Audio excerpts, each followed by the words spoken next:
Hello, everyone. So today I want to kind of give you a heads up, and that is concerning Passover. Every year we go through the rituals, we go through the celebrations, and we miss all of the benefits, all of the impartations, all of the real benefit of even knowing what Passover is. Now, I'm not going to go over what Passover is and the symbology and all the other stuff. I've done that multiple times before. There's like 3, 4, 5 videos on that topic already on the channel. So just go watch those. What I want to talk about is the importance of Passover and the things that are missed or how Passover has been mishandled.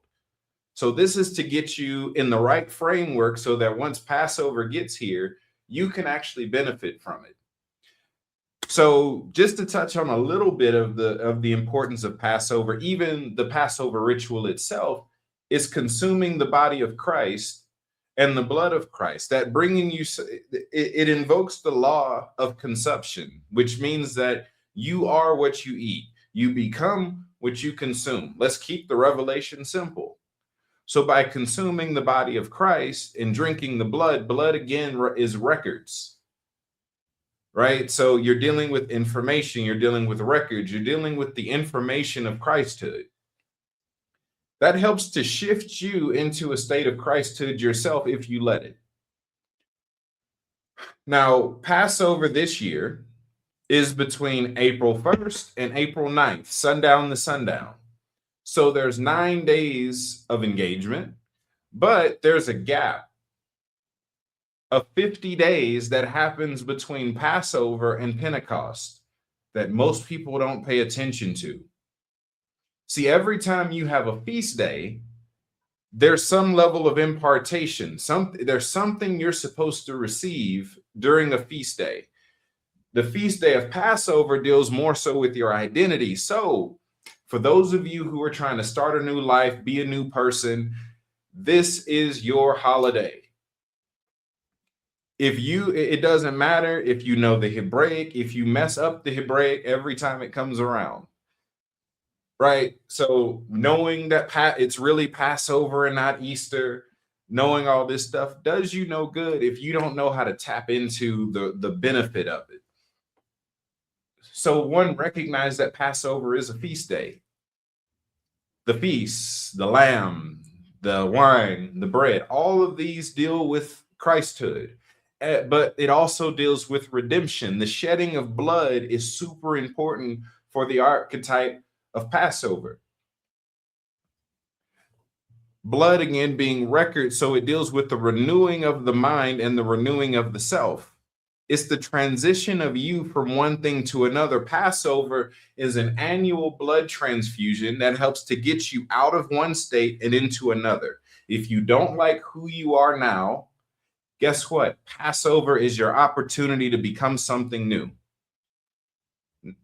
You becoming something completely different because the blood is to people what wine is to grapes. It's the essence of the grape. It's the essence of the person. So when you start to change the blood, you change the person. So it really is dealing with you inside out. So for those of you really looking for deliverance, you're looking for a new life, you're recognizing that there's things that are in my life that I don't want anymore.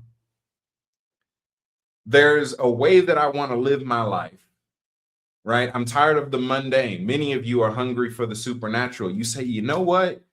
I'm tired of living ordinary. I want every moment of my life to be supernatural.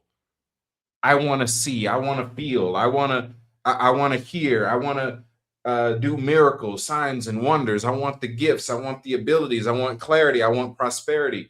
Hey, those low-level things that you're coming out of, Passover is your doorway into higher things. So health, wealth, prosperity, these are on the other side. Now, the law of Passover that people don't recognize is the connection of Passover and Pentecost, which means there's a 50-day period between Passover and Pentecost. This is why Pentecost is celebrated. And what actually happens is that for 50 days straight, See, a seed is planted on Passover. There's an old saying that says you don't eat a fruit the day that you plant the seed. In this case, it takes 50 days. So 50 days of meditation, 50 days of dedication, 50 days of consistency actually helps to usher you into a full manifestation and a great outpouring of whatever it is on Pentecost.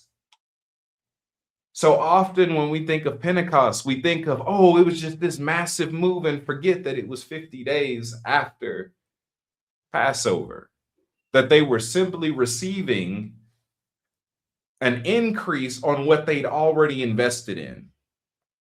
So what you put in the Passover multiplies by the time you get to Pentecost, but it requires your consistency. What's supposed to happen is that as you engage that thing for the next 50 days, every one of those days, you're supposed to get a little bit of something, meaning that there's small breakthroughs for 50 days, small changes, small adjustments. Depends on what you're going after. And it's on that 50th day that you're supposed to have a harvest. Now, the importance of this is that if you don't know when to expect your harvest, your blessing shows up and you don't welcome it in. So for picture's sake, let's say most of you are praying for God to do something in your life. Meanwhile, outside of your door are all of the expired groceries that God shipped to your house. You say, God, I'm hungry. Send me something. I want to harvest. Send me so much I can't handle it. The Father says, sure, have at it. And it sits on your porch and it rots and it spoils. And you're like, God never did it. No, it happened. You learn how to treat these spiritual things the way that we treat shipping and handling. That when you order something off of Amazon or off of Etsy or wherever you order stuff from, you pay attention to the date of arrival. You say, hey, it's supposed to be here this day. So now that whole day, you might take off work just to make sure that your package makes its way into your house. Now start to treat your spirituality that same way. These are your breakthroughs. 50 days after you've made the decision to be something different, you stay consistent with it for 50 days. And on the 50th day, that's when there's a massive outpouring of that thing. These are codes. So I'm just convincing you while we have a little bit of time before April 1st to start to think about yourself, to contemplate a few things. Am I satisfied with who I am now? If not, who do I need to be? Who am I? Even if the seed that you sow is simply in understanding who you are, you know what?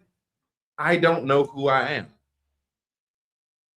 For Passover, that's what I want to step into. I want to start stepping into my identity. So for 50 days, I learn a little bit more about myself. And on the 50th day, I step into an even greater outpouring of who I am. Let Passover work for you.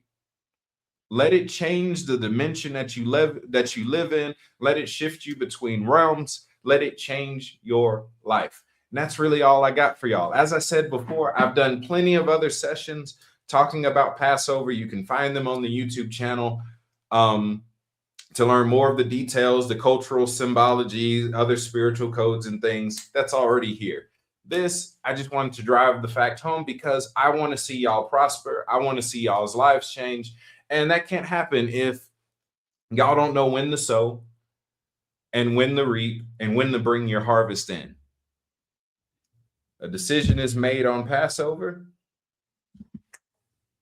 50 days later, that's when it's supposed to be fulfilled, but it is consistency, meaning that you engage it every day for 50 days.